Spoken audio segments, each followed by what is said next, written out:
Halo semuanya, perkenalkan nama saya Ariel Agus Pratama dengan NIM 220906017. Di sini saya akan membahas terkait mengenai etika lingkungan dan dampak pencemaran. Yang dimana studi penelitian kami ini yang kami lakukan kepada salah satu organisasi lingkungan, yaitu Yayasan Sri Kandi Lestari yang ada di Kota Medan.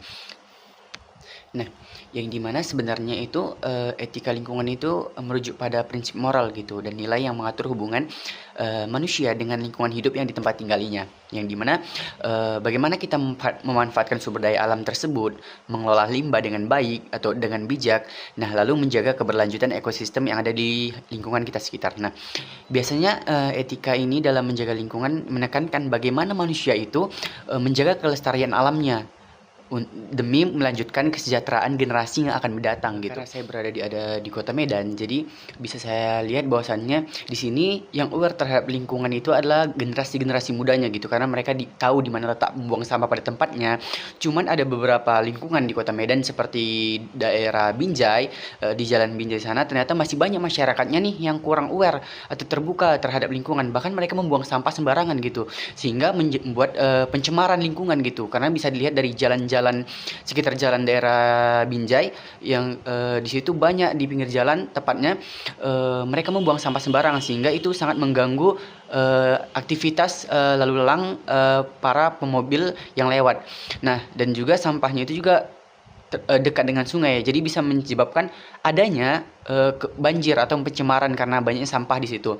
Nah, untuk di Medan sendiri ternyata masih banyak juga nih pabrik-pabrik yang salah dalam pembangunannya, di mana mereka membangun perusahaan mereka itu di tempat pemukiman warga gitu, sehingga tidak sesuai dengan tempat mereka membangun, sehingga dampaknya itu yang mereka keluarkan atau limbah yang mereka hasilkan itu terkena langsung oleh masyarakat. Paling jelas-jelas sudah diatur gitu dalam undang-undang yang mengatur pencemaran lingkungan gitu, utamanya dalam Undang-Undang Nomor 32 Tahun 2009 tentang perlindungan dan pengelolaan lingkungan hidup gitu. Dan juga untuk di Kota Medan sebenarnya sudah ada juga undang-undang yang mengatur dalam Undang-Undang Nomor 6 Tahun 2015 tentang pengelolaan sampah begitu. Nah, di sini dikuatkan dengan salah satu Yayasan Sri Kandi Lestari yang bergerak dalam bidang organisasi lingkungan, di mana lembaga ini juga berjuang untuk keadilan ekologis melalui pendidikan dan advokasi gitu.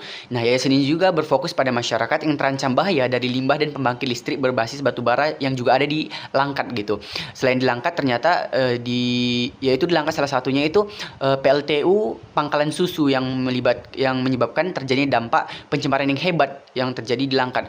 Dan tidak hanya itu saja, yang dimana saya juga menjelaskan bahwasanya masih banyak juga sebenarnya pabrik yang di Medan yang masih banyak menyalahgunakan kekuasaan dalam membangun daerah tersebut gitu. Nah, di sini juga Yayasan Sri Kandi Lestari ini juga adalah salah satu organisasi bergerak di bidang lingkungan gitu, yang mana mereka berfokus untuk mengadvokasi atau melaporkan pabrik-pabrik yang sangat mencemari lingkungan dan merugikan masyarakat begitu. Jadi mereka juga bergerak untuk melindungi hak-hak masyarakat yang ada di sana begitu, yang masyarakat yang terkena dampak langsung dari pabrik-pabrik yang tidak bertanggung jawab atas limbahnya begitu. Nah, dapat saya simpulkan di sini bahwasannya Yayasan Sri Kandi Lestari juga bergerak dan mempunyai fungsi atau tugasnya seperti advokasi kebijakan, lalu adanya edukasi kesadaran masyarakat terkait pentingnya menjaga lingkungan dan pengawasan lingkungan, lalu ada pendampingan komunitas, lalu melakukan litigasi lingkungan, yaitu mengambil langkah hukum untuk melindungi lingkungan bagi pabrik-pabrik yang melanggar begitu. Nah, dengan demikian bisa saya katakan bahwasannya di Kota Medan itu sebenarnya cukup adanya peraturan hukum yang ada, sebenarnya sudah ada gitu untuk yang mengatur. Cuman di sini perlu ditekankan adalah dalam pelaksanaannya itu masih kurang gitu. Jadi masih banyak pabrik-pabrik yang dibebaskan aja begitu dalam membangun perusahaannya gitu, tanpa memikirkan AMDAL bagi lingkungan sekitar begitu. Itu yang bisa saya sampaikan. Terima kasih.